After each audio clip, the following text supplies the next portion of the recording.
always have a backup plan. Hi everybody, it's the Soap Man. Time to cut the soap I made. As I've been doing recently, I went ahead and cut about half of it. I had planned, if you watch the video, planned to get two colors, put them in my tall vertical mold, this mold here. Put one in each there, pull this up and twist it. Well, I've used this recipe many times. It's one of my favorite recipes. And with that mold, you have to soap hot. You have to get a gel phase or you will never get it out of that mold. And it's cold here in the lab, so I usually soap at 120. I soaked at 130. That's the only thing I can think that happened. It got real thick, real fast. I never would have gotten it into that mold. So I had my backup plan. I used my other mold, my standard mold that I use most of the time, and just spoon plopped it in. Spoon plop is a great method when you have a thick trace or if it thickens up too fast on you. Still looks nice. This went through a very hot gel phase. It's been less than 24 hours. Popped out of the mold. I have the really nice, slick, shiny sides, which is a very good indication it went through a nice hot gel phase. So, let's go ahead and finish cutting it. Very hard bar soap. And it's been just under 24 hours. Normally, when you see me use this mold, it has a tendency to bow in the center when it's full, and I usually shove it up against the wall and put something so it stays like that, and I have nice, even shapes like that. I couldn't even do that. It had just set up so hard. So actually my middle pieces are sort of bowed. Well, let's compare them side by side. See, you can see how this one right here is bowed and that one's nice and straight. Doesn't matter. But it just set up that fast. And I'm pretty sure it was the temperature. The scent oil behaves well, and there was no scent oil at all in the white part. But all is not lost. I have a nice looking bar of soap. I generally avoid the ones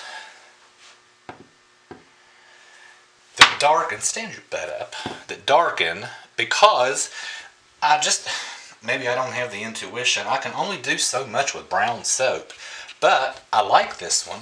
I would have also liked this one in that mold with that twist in it. So I'm going to definitely keep that in mind and not avoid the darkening ones so much, because I really like the smell of the ones that traditionally darken.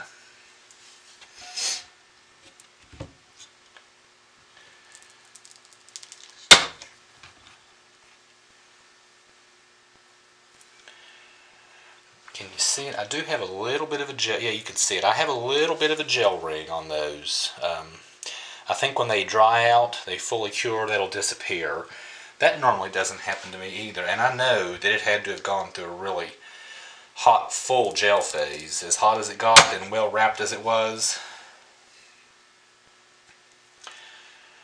Now, I did do a water discount, and that helped the trace speed up, I know, but I usually do a water discount with this recipe because I don't want glycerin rivers, and as you can see in that nice white, or sort of off-white, no glycerin rivers. A water discount is the best way to prevent that.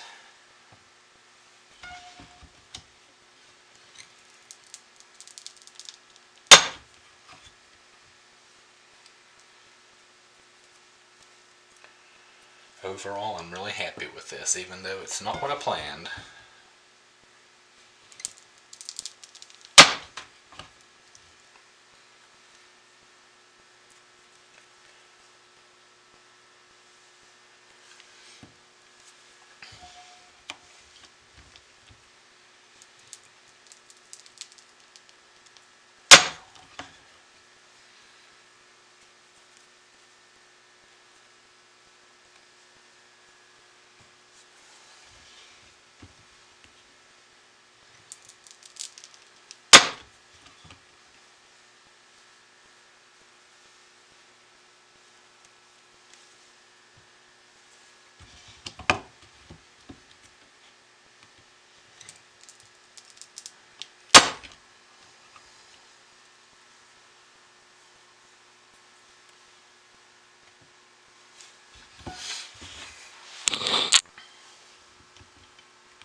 I'll get you into the picture and show you the whole stack here in just a minute.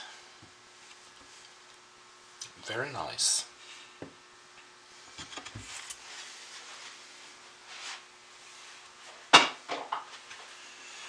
So, if you want to try it, there you go.